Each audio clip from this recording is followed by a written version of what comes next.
I was 16, turning 17 the next day when the car accident occurred. I still remember Jay turning at me, smiling, telling me I was crazy when I asked him to slow down, our friend Justin in the back seat.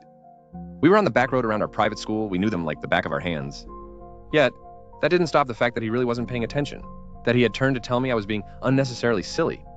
I woke up 3 months later in the hospital. The doctors had woken me up from the coma they had put me in.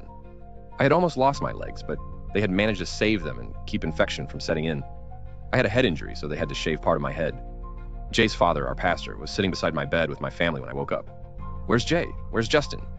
My throat was dry and sore. I had been intubated for so long. Pastor Dave started to cry when I asked. I was in a coma for the funeral. I learned that Jay's mom was spending every waking moment at his graveside when she wasn't waiting for her first set of grandchildren to be born.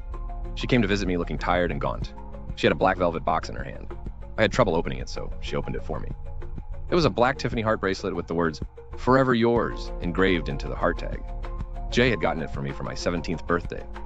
As his mother put it on me, she sobbed, telling me how much Jay had loved me. After years of fighting, I recovered and started college late at the age of 21. I had a new life and friends. I didn't busy myself with boyfriends. I still wore the bracelet every day. Life was moving, but slowly. That's when I met Andrew.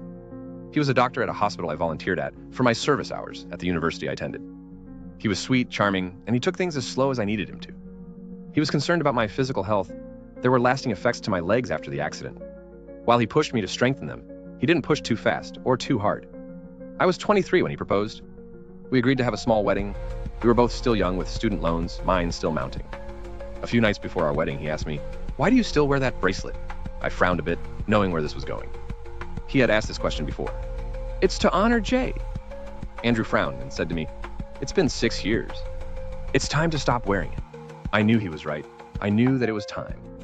I pulled the black box out, carefully taking the bracelet off, and laid it in my top drawer. The next day, my phone kept going off during school. It was Jay's mom. I thought this was about the wedding, which was Saturday, so I let it go to voicemail. I was thinking she'd back out. She still wasn't over Jay's death. I got home and listened to the voicemail. Someone had robbed Jay's grave and stolen his remains. I was horrified. That Saturday, Andrew and I got married in a small ceremony. Jay's mom didn't attend, as I knew she wouldn't. We stayed home for our wedding night. Andrew had to work on Monday, I still had school, so we decided on a delayed honeymoon. We were both so exhausted that we went right to bed. I was woken up by creaking. Thinking nothing of it, I rolled over to go back to sleep. That's when I heard the scratching noises. I tried to wake Andrew, but he was dead to the world. Between the wedding and work, he was impossible to wake since he wasn't on call. I took a sleeping pill from the nightstand and went back to sleep. I woke up to Andrew screaming.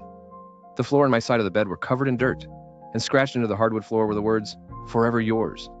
On my wrist was the bracelet.